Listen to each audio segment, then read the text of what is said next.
China ఆదేశాలతోటే Rahul మౌనం. బంగ్లా హిందువులపైన దాడుల గురించి అందుకే ఆయన స్పందించట్లేదు. దేశాన్ని కులాల పేరుతో విభజించే కుట్ర. కాంగ్రెస్ పై కేంద్ర మంత్రి బండి సంజయ్ ఫైర్. సన్నాసి మాటలు మాట్లాడకండి బండి సంజయ్ గారు. సబ్జెక్ట్ తెలియకపోతే సబ్జెక్ట్ నేర్చుకోండి. ఒక పని చేస్తారా? బంగ్లాదేశ్లో ఉన్న హిందువులందరూ భారతదేశాన్ని తీసుకొస్తారా? అంటున్నావు కదా, నువ్వే అంటున్నావు 85% మనం ఉన్నామంటున్నావు కదా. వాళ్ళు వస్తే ఇంకో 3-4% పెరుగుతుంది, 90% అవుతాం. మరి తీసుకొస్తారా? ఇక్కడున్న హిందువులకు దిక్కు లేదు, ఇక్కడున్న హిందువులకు ఇండ్లు లేవు, ఇక్కడున్న హిందువులకు అన్నం లేదు, ఇక్కడున్న హిందువులకు ఉద్యోగాలు లేవు. గివి మాట్లాడాలి కానీ నువ్వు ఎక్కడో పక్క దేశంలో వాళ్ళది వాళ్ళు కడుక్కుంటారు. ముందు నీది నువ్వు కడుక్కొని ఇక్కడ ఉన్న హిందువులను కాపాడు. హిందువులను కాపాడడం అంటే వచ్చి హిందూ ట్యాగ్ లైన్ పేరు మీద పూట గడుపుకోవడం కాదు. ఇక్కడ హిందూ యువకులకు ఎందుకు ఉద్యోగాలు లేవు, ఇక్కడ హిందువులకు ఎందుకు ఇండ్లు లేవు, ఇక్కడ హిందువులకు ఇంకా ఎందుకు బతుకు తెరువు లేదు, బతుకు తెరువు లేని హిందువులు ఎందుకు దుబాయ్కి వలసపోతున్నారు, బతుకు తెరువు లేని హిందువులు ఎందుకు ఖతర్కు వలసపోతున్నారు, బతుకు తెరువు లేని హిందువులు ఎందుకు ఇతర ముస్లిం దేశాలకు పోయి ఉద్యోగాల కోసం వెళ్తున్నారు. గది మాట్లాడు. కేంద్ర మంత్రి వై ఉన్నావు, ఇంకా సోయెత్తలేదు నీకు.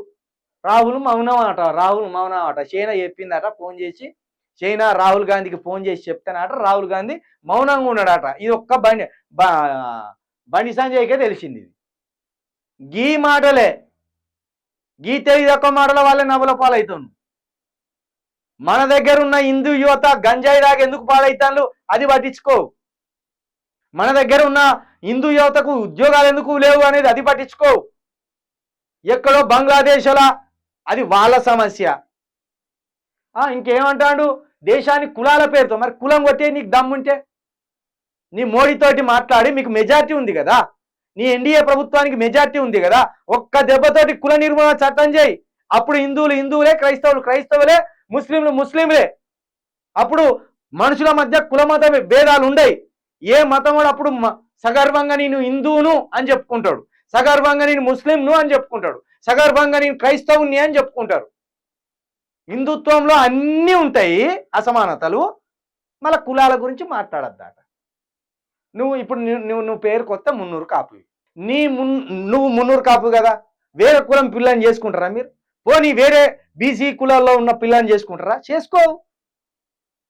వేరే కులం పిల్లను మళ్ళీ మీరు చేసుకుంటారా? చేసుకోరు. కులం అంటే గదే కదా. పోనీ ఒక ఎస్సీ మాదిగా ఇంకో కులం పిల్లని చేసుకుంటాడా? చేసుకోడు. ఇంకో కులం పిల్లను ఎస్సీకి మాదిగా ఎక్కిస్తారా? ఇయ్యరు. ఈ కుల వ్యవస్థ అంతా ఉన్నాక అట మళ్ళీ కులాలతో కుట్ర చేస్తానట్టు ఎవడో కొత్త కుట్ర. నువ్వు హిందుత్వం పేరుతో ఎట్లా కుట్ర చేస్తానవో ఆ కులాలు ఒక కులానికి గలవకుండా గట్టనే ఉంటారు. అక్కడ చచ్చిపోయేది ఎవరెవరు తెలియదా? ఏ కులస్తులు తెలియదా? అక్కడ బంగ్లాదేశ్లో చచ్చిపోయేది హిందువు అనగానే కథం దానికి ఒక ఎమోషన్ రేజ్ చేసి ఇప్పుడు అక్కడ హిందువులు చచ్చిపోతాననే పేరుతోటి ఇక్కడ హిందువులను సెన్సిటివ్ చేయడం, రాయికే పబ్బం గడుపుకోవడం, ఇది కదా మీ ప్లాన్. అక్కడ చచ్చిపోయేది కూడా అణగారిన వర్గాలకు సంబంధించిన బిడ్డలే, అణగారిన కులాలకు సంబంధించిన వర్గాలకు సంబంధించిన బిడ్డలే. ఇక్కడ హిందుత్వం పేరుతోటి కూడా సంపబడుతున్నది, చచ్చిపోతున్నది అణగారిన వర్గాలకు సంబంధించిన బిడ్డలే. నీ కొడుకో నీ ఇంట్లో పోయి ఎక్కడ కూడా ఏ కార్యక్రమంలో కూడా మీరు ఉండరు. మీ బీజేపీకి సంబంధించిన నాయకుల పిల్లలు కూడా ఎక్కడ కూడా ఉండరు. వాళ్ళు ఇంట్లోనే పంటారు, మిగతా హిందువులు రోడ్లెక్కి చచ్చిపోవాలి. మానుకో బండి సంజయ్ ఇటువంటివి మానుకో. ఎందుకు ఇవన్నీ హిందువులను రెచ్చగొ నేనేమంటున్నా, మీ ఎన్డీఏ ప్రభుత్వానికి చిత్తశుద్ధి ఉంటే రేపే కుల నిర్మూలన చట్టం చేయండి. అంబేద్కర్ గారు కోరుకునేది గదే. కులాన్ని తీసేస్తే మతం పేరుతో బతుకుతాం, అప్పుడు ఎవడన్నా దాడి చేస్తే మా హిందువుల మీద ఎందుకు దాడి చేస్తాను రా అని అడుగుతాం. హిందువులో ఉన్న కులాలలో ఎవరు చచ్చిపోయినని చెప్పొద్దా? హిందూ చచ్చిపోయినని చెప్తావు. బండి సంజయ్ అంత తెలివి ఒక్క మనిషి లేరెవరు.